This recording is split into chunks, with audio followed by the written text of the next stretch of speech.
The horrible story of the Blackwell sisters' sexual practices. They became their father's lovers.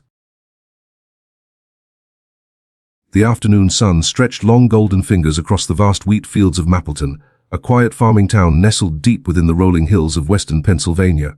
It was September 3rd, 1976, the kind of late summer day that hummed with warmth but carried faint whispers of the coming fall. The air shimmered with the remnants of August heat, yet every now and then a cool breeze drifted through, rustling the drying stalks and hinting that the season of harvest was almost upon them. In this small town of just over 3,000 people, life followed the rhythm of the earth, planting, reaping, resting and beginning again. Nearly every family was caught up in the same preparation, gathering the tools, repairing old combines, and watching the skies for signs of early rain. Janice Holbrook was no different. At 23, she stood at the threshold of her dreams, freshly graduated from the local community college with a teaching certificate and an eager hope for the future. After years of part-time jobs, night classes, and careful saving, she had finally secured a position at Mapleton Elementary School, set to begin in just 3 days. For Janice, the little brick schoolhouse represented more than employment. It was the beginning of a life she had worked hard to earn. That evening, after tidying up her small apartment on Elm Street, Janice grabbed her denim purse and her car keys, leaving a handwritten note for her roommate on the rotary phone table. It was simple, ordinary. Heading to Robert's, be back later tonight.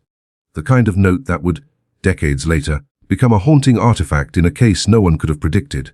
Her fiancé, Robert Caldwell, was waiting for her at his family's farmhouse, a few miles outside town.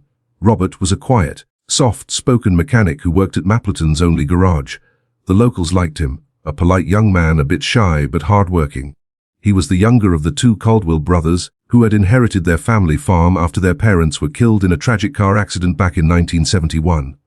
Robert's older brother, Thomas Caldwell, had since taken over the day-to-day operations of the farm. He was a broad-shouldered man in his early 30s, serious, stoic, and rarely seen in town except for supplies or church on Sundays. Thomas was married to Catherine, a woman whose quiet composure and sharp eyes gave her an unsettling sort of calm. The couple rarely entertained visitors, and though no one in Mapleton would have said it aloud, many found something peculiar about the Caldwells. As Janice drove her light blue Ford Pinto down the gravel backroads leading to the Caldwell property, the radio filled the warm air with Elton John's "Don't Go Breaking My Heart." The fading sun dipped lower, setting the sky ablaze with hues of amber and violet. The distant silhouettes of barns and silos stood like watchful sentinels over the fields. She smiled faintly, her mind wandering to her upcoming wedding, the guest list, and the future that seemed so close she could almost touch it. But fate, as it often does in the quietest corners of the world, was preparing something far darker than she could have ever imagined.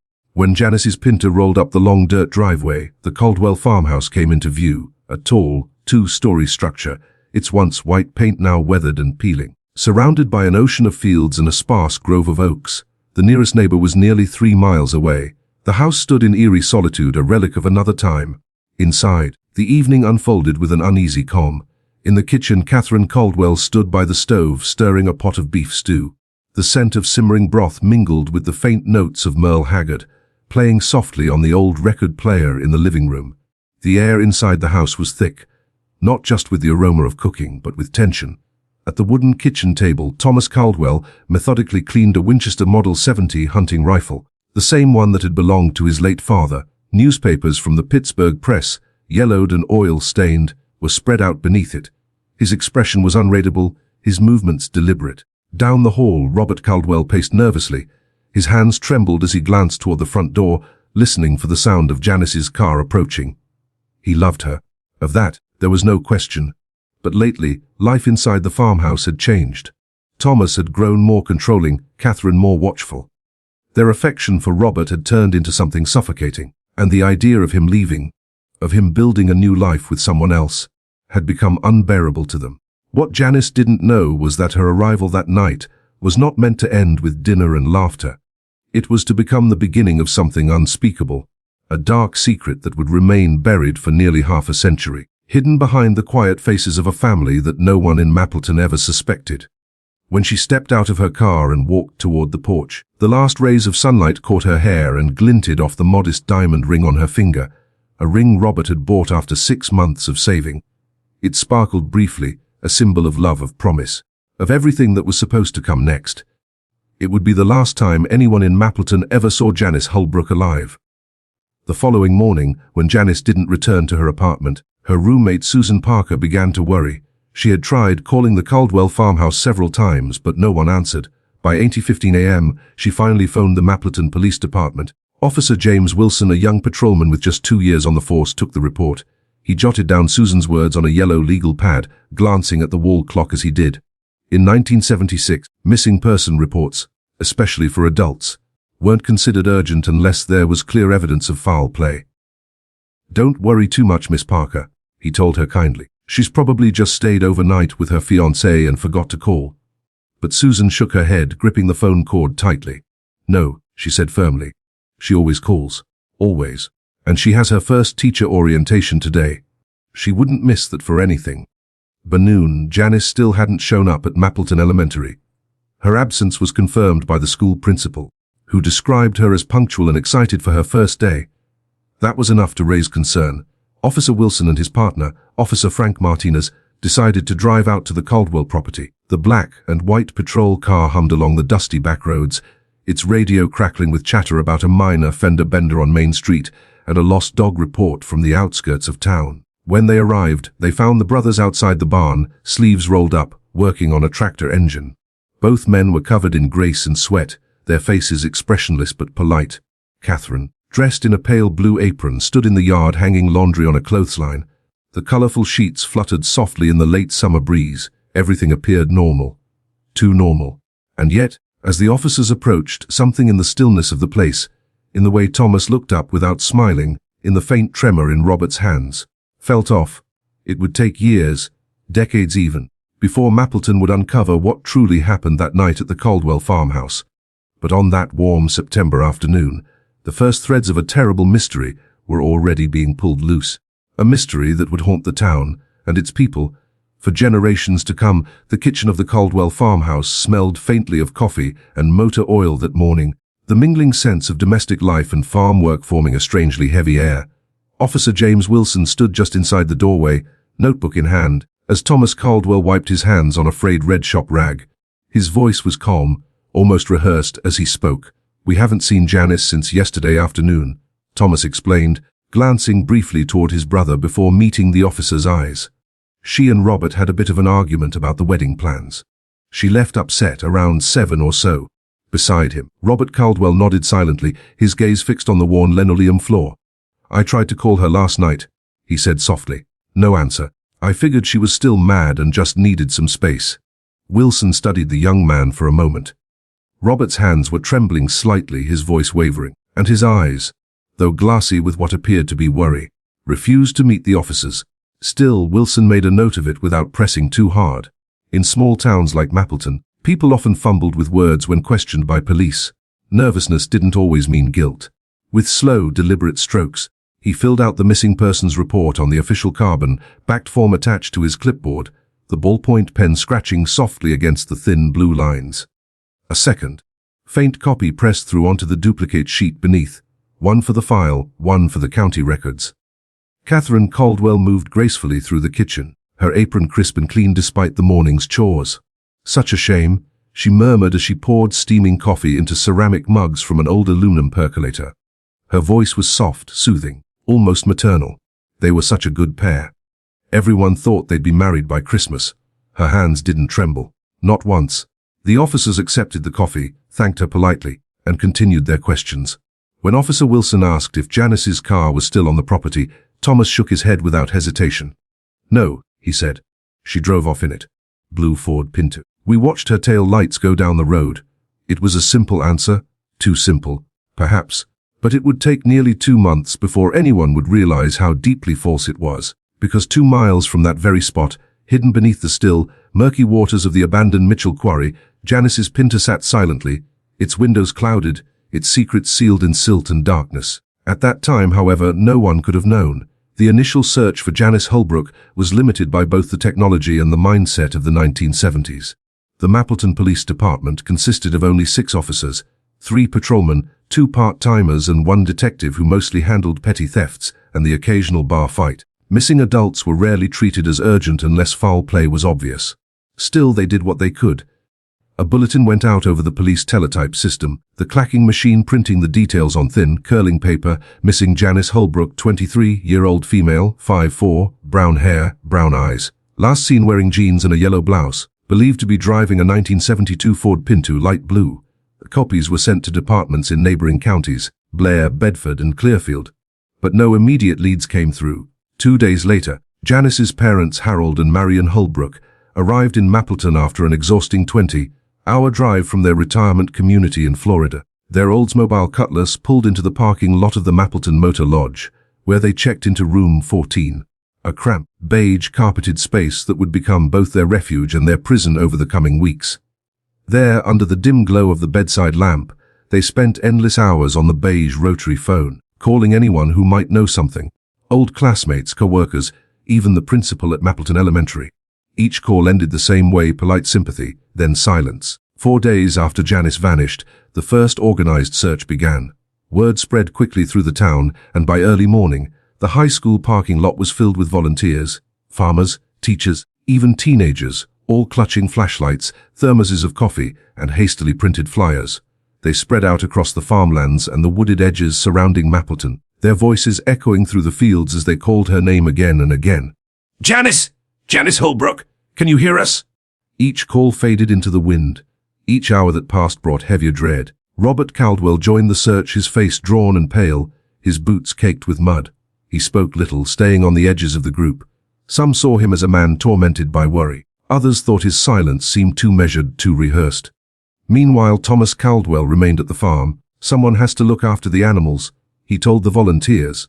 No one argued. A week passed, no sign of Janice. The Mapleton Gazette, the town's modest weekly paper, ran the story on its front page. The black and white photograph of Janice from her college graduation, bright smile, curls perfectly set, was paired with a heartbreaking quote from her mother.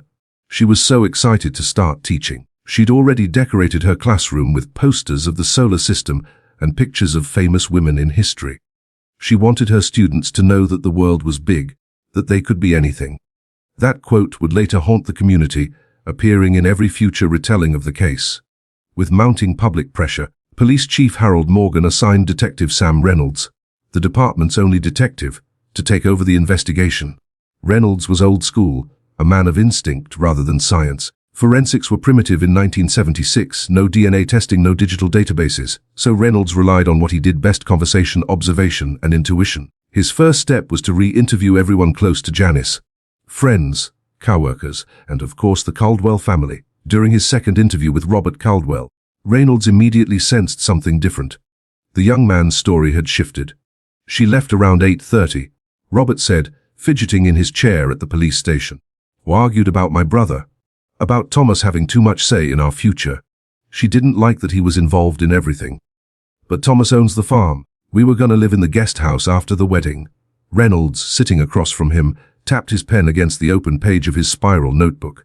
He quietly underlined the new time, 80:30. The first version had been 700. It was a small inconsistency, but for a detective like Reynolds, small details were everything. The grey metal ashtray between them was overflowing with cigarette butts, smoke curling toward the flickering fluorescent light above. The detective said little, only nodding, then excused himself to request another interview with Thomas Caldwell. But Thomas, as it turned out, was unavailable. He was busy, the officers were told. The harvest was in full swing. Reynolds didn't buy it. Through it all, Catherine Caldwell played her part with chilling perfection. She baked cookies for the search volunteers. She brought casseroles to the Holbrooks at the Motor Lodge. She smiled for the cameras when the Gazette took photos of the search teams. But beneath her composure was something else, something carefully hidden. No one noticed how her eyes followed Robert's every move, or how she always placed herself physically between him and Thomas during any conversation with the police. To outsiders, she appeared to be the steady heart of the family. To Detective Reynolds, she was the one he could never quite read. As September faded into October, the case began to lose momentum. The search area was widened, but still no sign of Janice, no witnesses, no credit card activity, no car. Mapleton moved on reluctantly, quietly. The fields turned brown with the coming of fall, and the nights grew colder. Janice Holbrook's smiling face lingered on bulletin boards and in the corners of diners, but hope was slipping away. Her parents, drained and grief-stricken, eventually packed their suitcases and returned to Florida.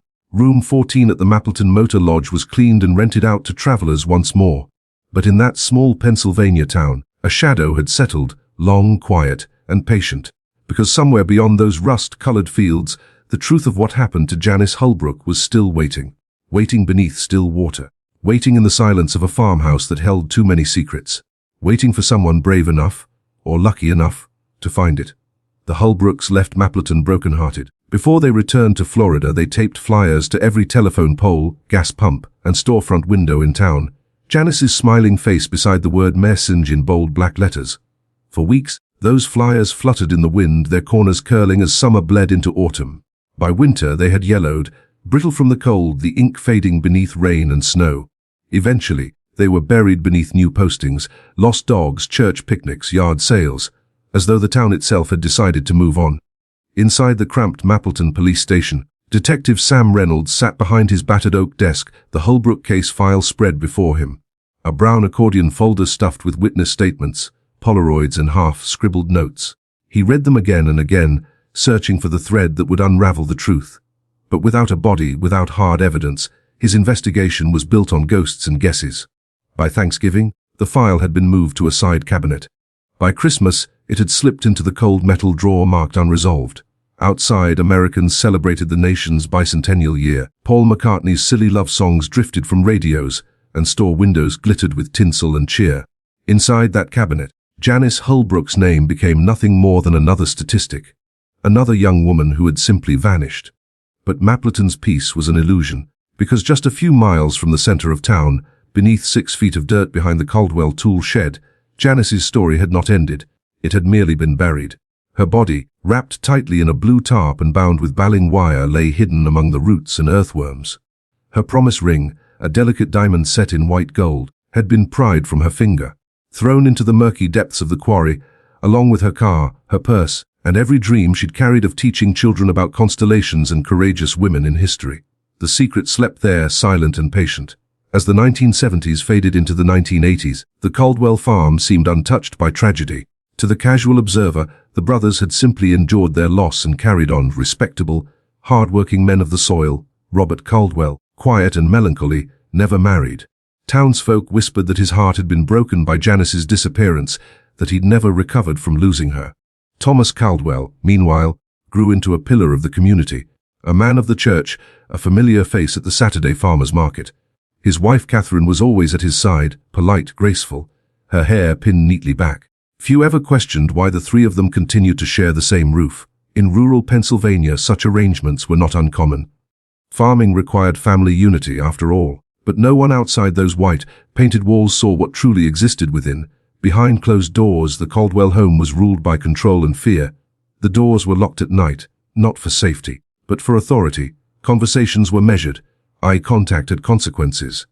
Catherine's smile never quite reached her eyes, and Robert flinched whenever his brother's voice grew sharp. It was a world built on silence, obedience, and the unspoken pact that had bound them since the night of September 3, 1976. As America changed, the Caldwells remained eerily the same. When disco died and MTV was born, when the country watched the hostages return from Iran, when computers began creeping into offices and classrooms, the Caldwell farm endured, untouched, unchanged. Each September, the Mapleton Gazette ran a short article buried on page 3 or 4, still missing Janice Holbrook. Last seen September 3, 1976. Below it, a small black and white photograph, her graduation portrait, and a single quote from her father missing, but never forgotten. Every year, the Holbrooks purchased a memorial ad out of ritual, not hope. When Detective Reynolds retired in 1983, his record was nearly spotless. Yet one file, one unsolved mystery, stayed with him like a splinter under the skin. The Holbrook disappearance was his unfinished story. Even in retirement, he couldn't let it go. Occasionally, he would drive his tan Chevrolet Impala down the long gravel road that led to the Caldwell property. He'd slow the car, roll down his window, and watch the fields sway in the wind. The house sat distant and still, its white paint beginning to flake, its silence too deliberate.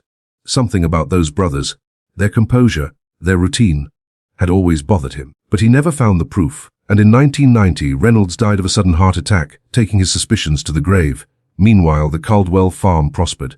Thomas expanded operations, purchased additional acres and upgraded equipment.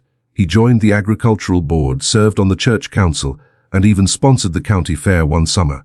To the world, he was a model of rural success, firm but fair, generous but modest. Robert remained in the background, fixing engines, mending fences, tending machinery. His eyes carried the weight of decades, the haunted look of a man who had forgotten how to live. Catherine was the constant, the face that smiled from behind the market table, the woman who handed out pies at church picnics, always perfectly composed. Yet those who looked closely might have noticed the way her hand often rested on Robert's arm, not in affection, but in quiet possession, as if reminding him of a boundary he dared not cross. No one in town saw the cracks forming beneath the surface. No one noticed the way Thomas's cough grew deeper each winter, or how Catherine's laughter had become mechanical. No one knew that the nights inside that farmhouse were ruled by tension so thick it could be felt in the walls themselves.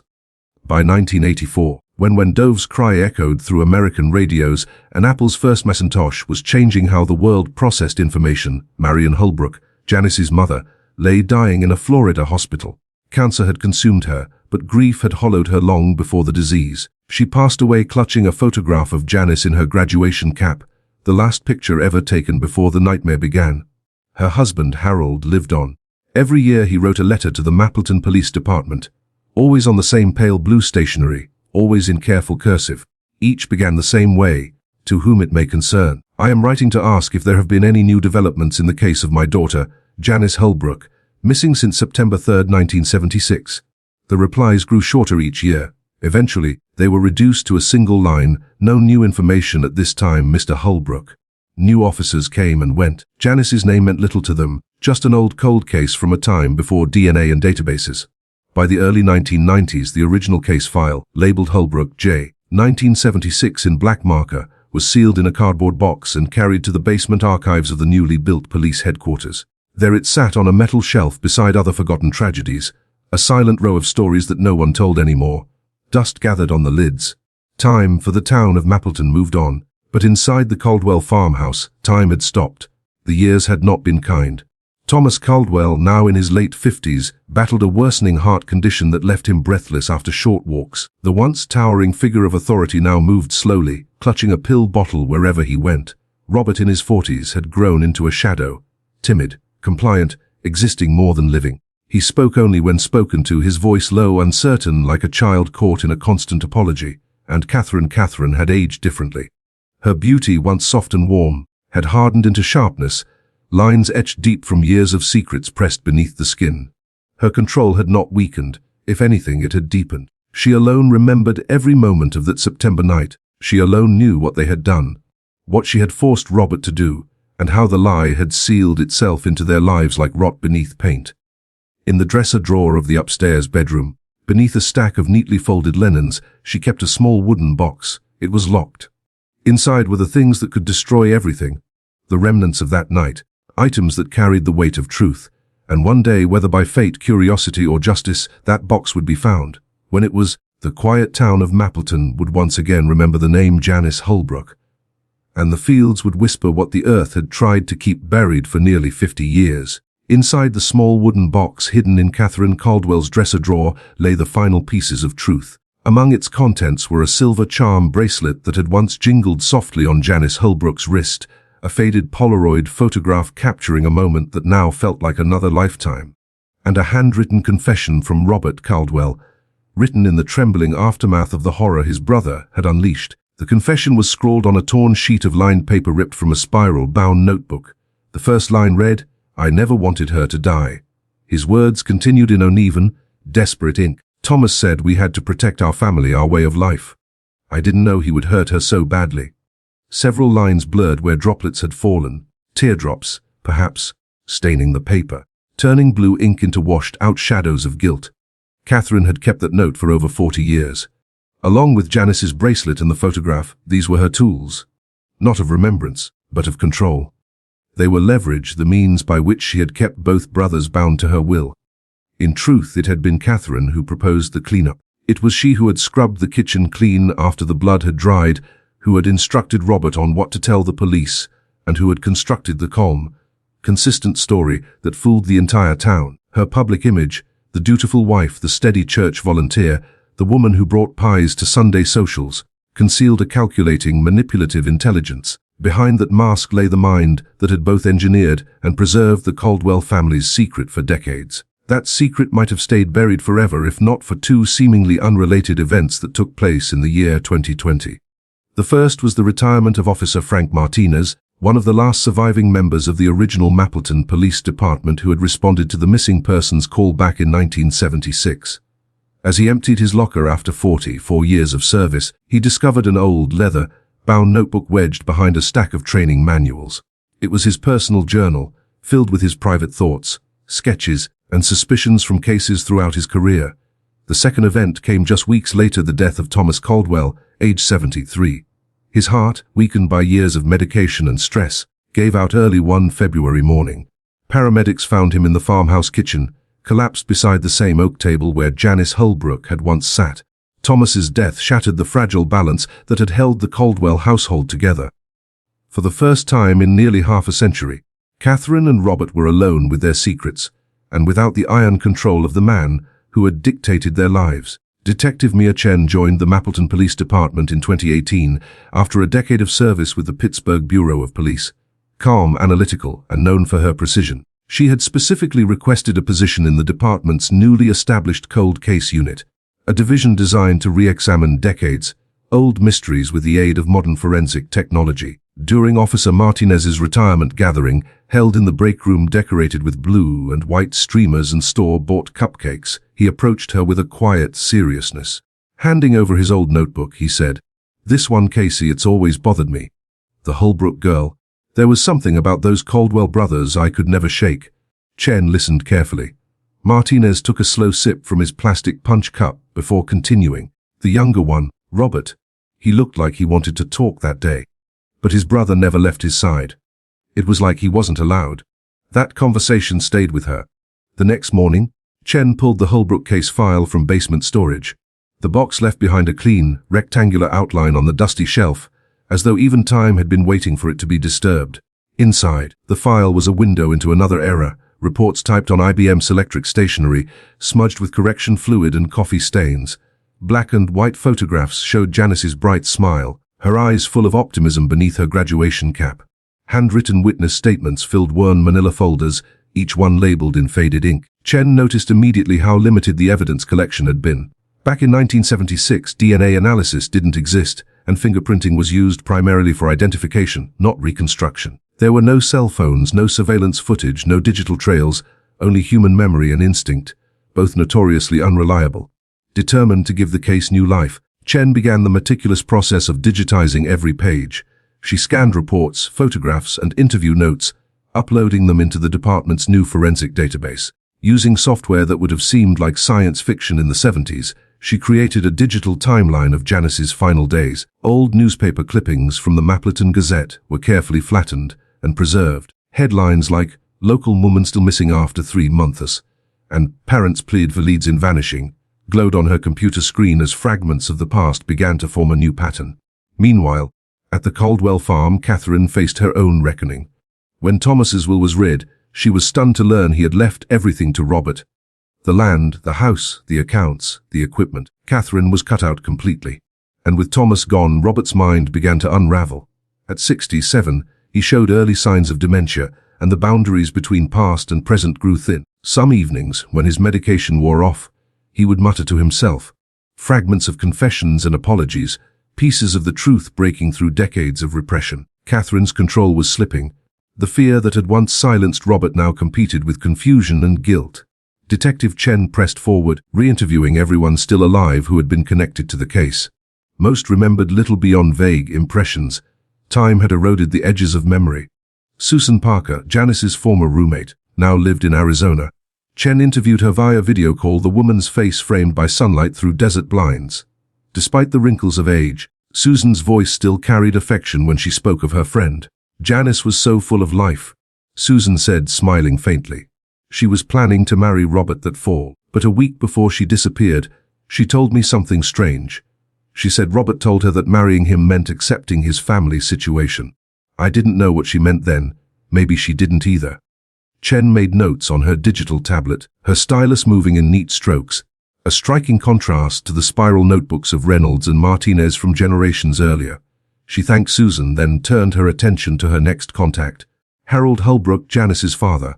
Now 91, Harold lived in a nursing home in Tampa, Florida. When Chen called to inform him the case had been reopened, the old man wept softly. His voice trembled as he whispered, "I always knew something happened on that farm. I just didn't think I'd live long enough to hear someone say it again." He asked her one question before hanging up.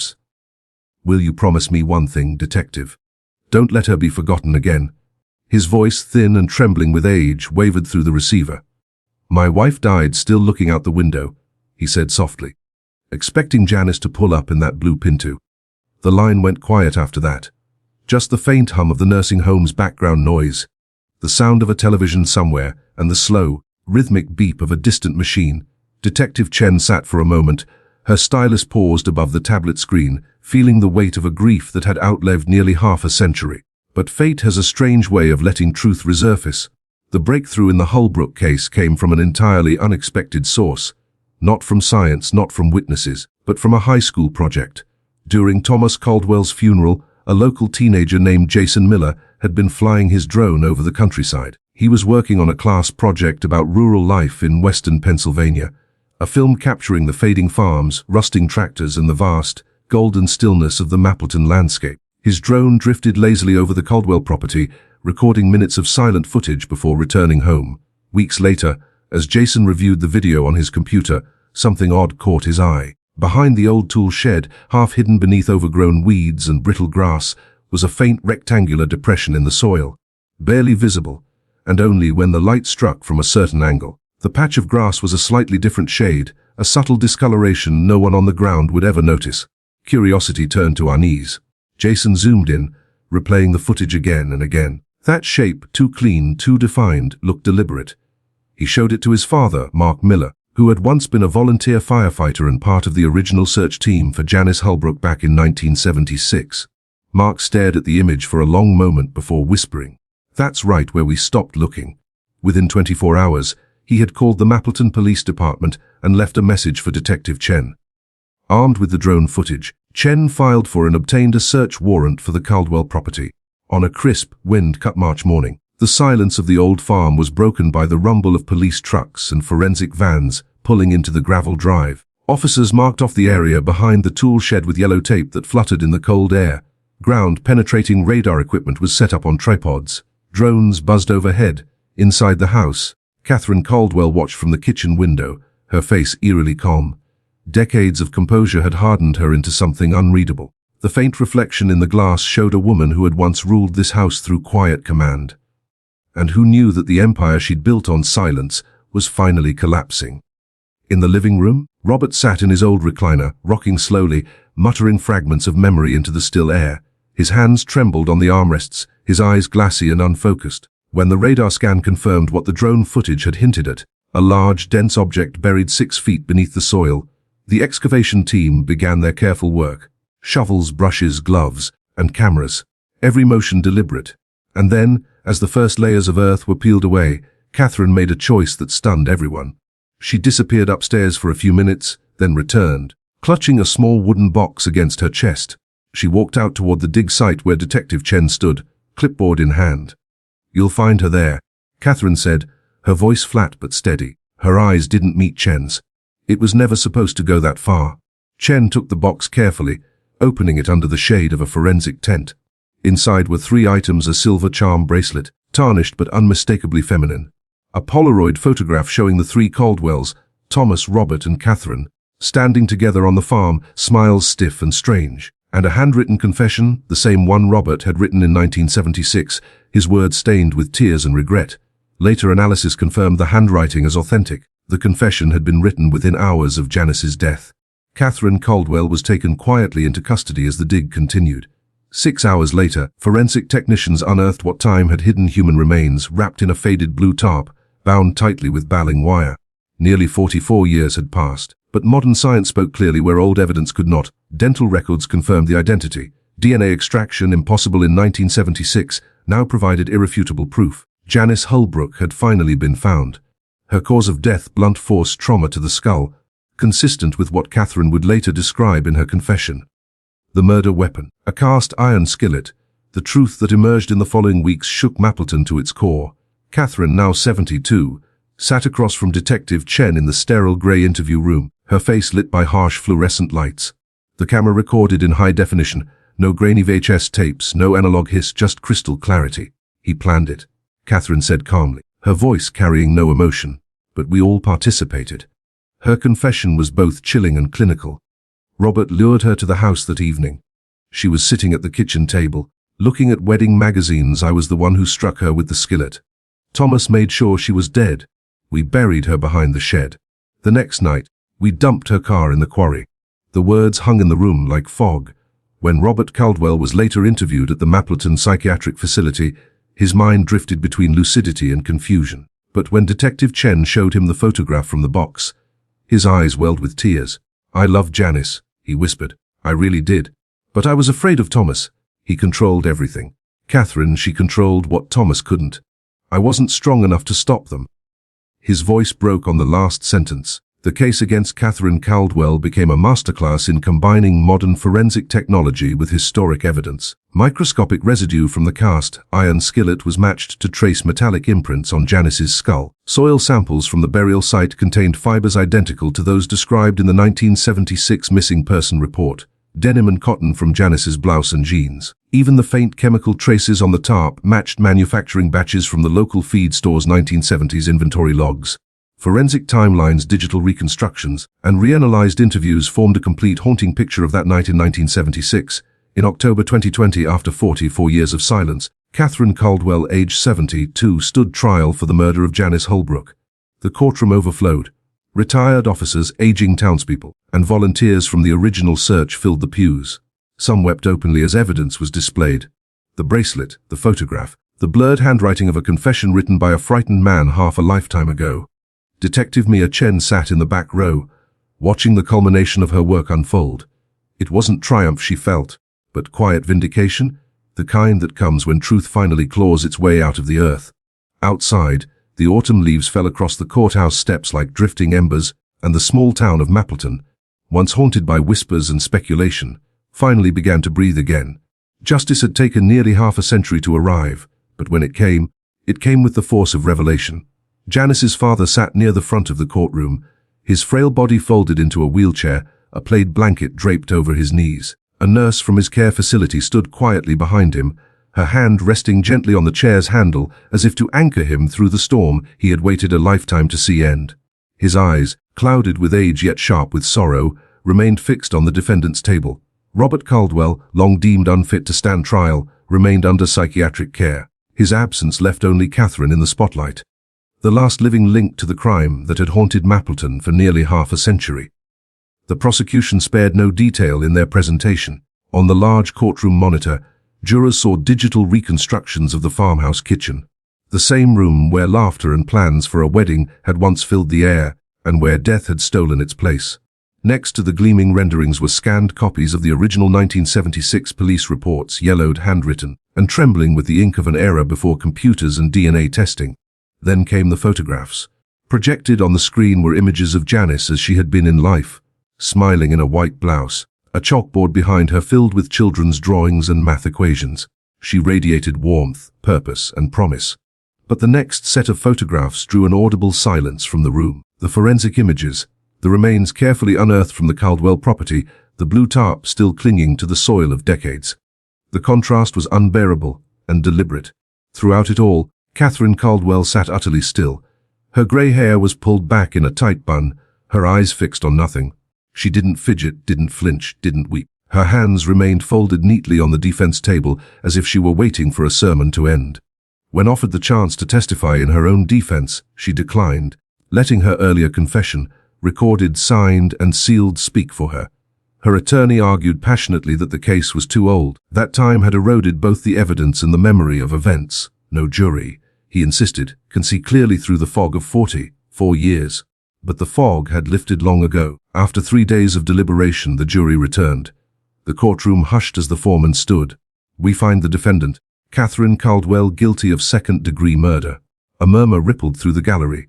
Catherine blinked once, slowly, but otherwise did not react. The judge, a woman known for her calm temperament, removed her glasses and looked directly at the defendant as she delivered the sentence, 20 years to life.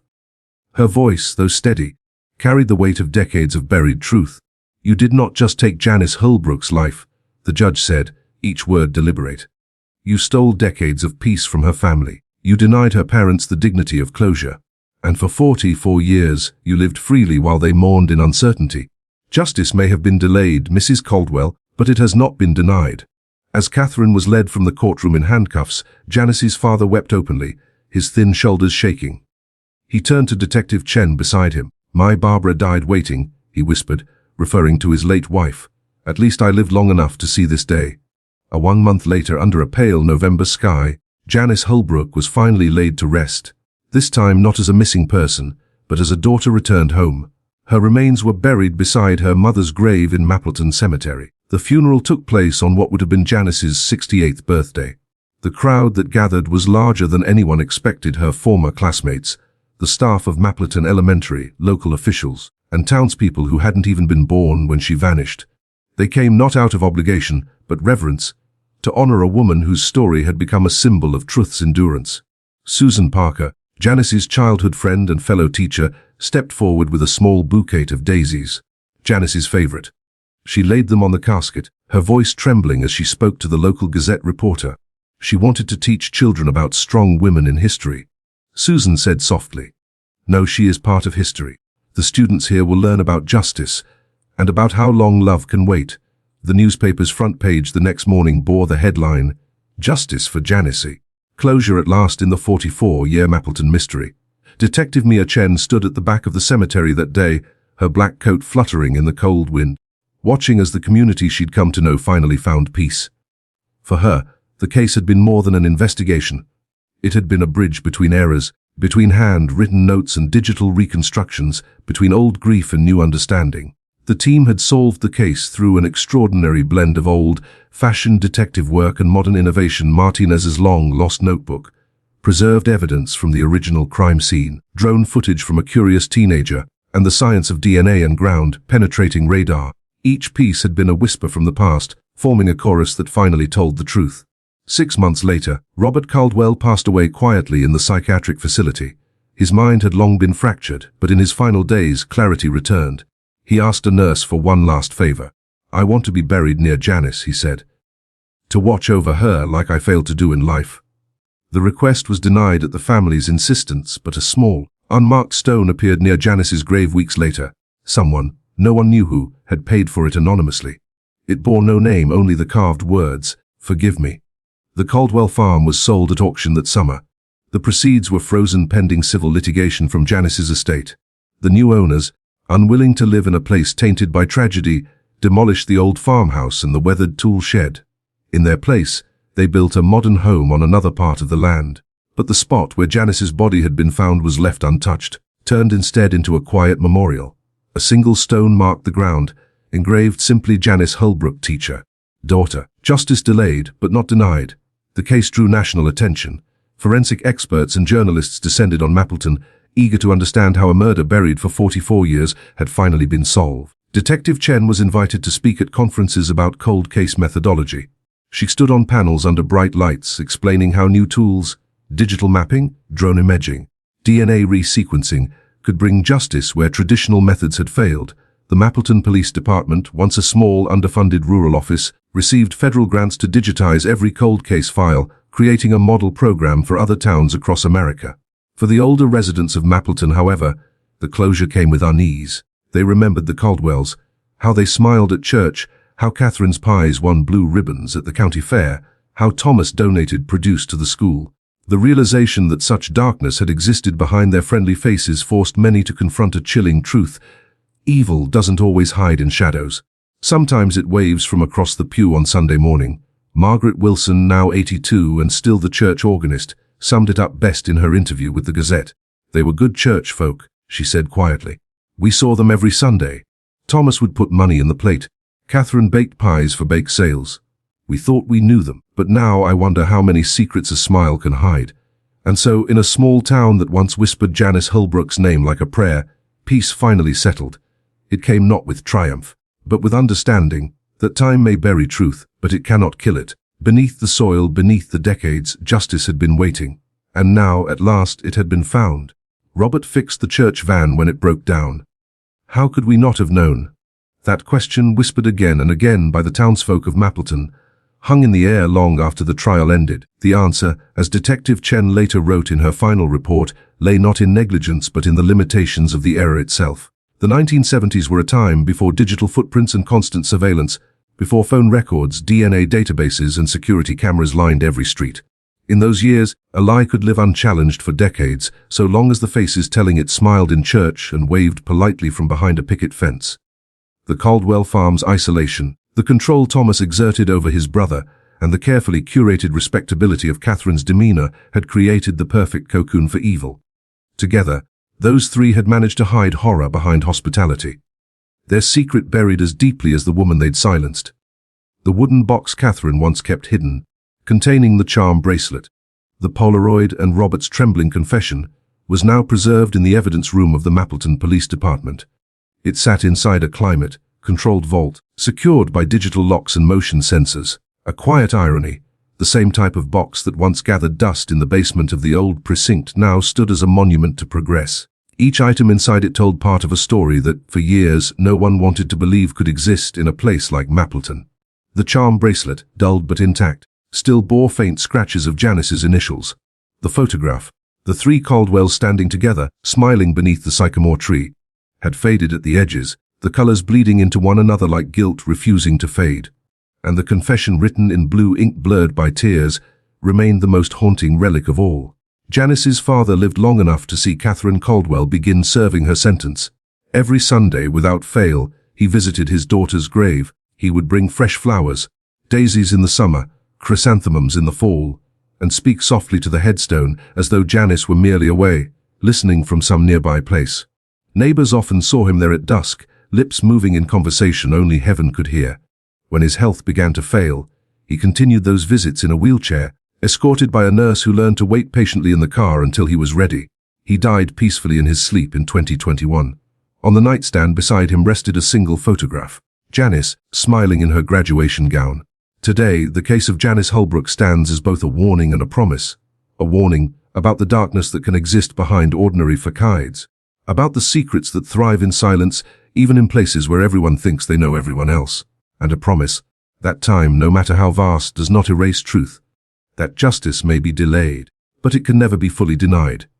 At Mapleton Elementary, where Janice once dreamed of teaching, a scholarship now bears her name, awarded each year to students who plan to become teachers themselves. The first recipient, a bright young woman with the same spark for education, began her career there in the fall of 2021. In her classroom, between colorful charts of the solar system and portraits of inspirational women in history, hangs a small framed photograph of Janice Holbrook. Each morning, sunlight catches the glass just right, casting a soft reflection across the room, as though Janice herself were standing there, watching over the next generation she never got to teach. The story of the Caldwell brothers and the woman they shared has become a case study in the evolution of justice. It illustrates how the work of one detective in 1976, his handwritten notes, his instincts, his frustration, could merge decades later with the digital precision of 2020. What Detective Reynolds could not uncover, Detective Chen completed through persistence, technology, and time. Together they formed a bridge between eras, proof that no secret stays buried forever, and that evidence, like memory, never truly dies. For the community of Mapleton, closure arrived with a strange mixture of relief, grief, and disbelief. They had exchanged pleasantries for decades with the very people responsible for the disappearance that had haunted them since the bicentennial year. They had sung hymns beside them, shared meals, and spoken their names in kindness. As one lifelong resident later told the Gazette, "We weren't blind. We were trusting, and sometimes that's the same thing." When Detective Chen finally closed the digital file marked Helbuaro Janice 1976, she sat for a long moment in her office, the hum of the computer filling the silence. The handwritten notes of officers long retired had guided her investigation. The fibers and photographs collected with primitive methods in the 70s had become the foundation for modern forensic breakthroughs. She realized that her work wasn't just about solving a crime. It was about connecting time itself, about giving a voice back to someone whose story had been buried in both earth and bureaucracy. In her final interview with the Gazette, Chen put it simply, "Cold cases are never truly cold. They're just waiting for the right combination of persistence, technology, and luck to bring them back into the light. Janice Holbrook had waited 44 years, but she had not been forgotten. And in the end, justice found her. When investigators recovered the blue Pinto from the quarry, a rusted, skeletal ghost of a car, they found one final relic of her life. Inside the glove compartment, sealed in a waterproof bag Catherine had forgotten to remove, was a small notebook. It contained lesson plans, drawings of the solar system, ideas for her first classroom, and the names of future students she would never meet. On the final page, written in steady handwriting, was a quote Janice had planned to hang above her blackboard. "The truth may be buried for a time, but it cannot remain hidden forever." Those words now appear on a plaque in the Mapleton Police Department, mounted above the entrance to the cold case unit.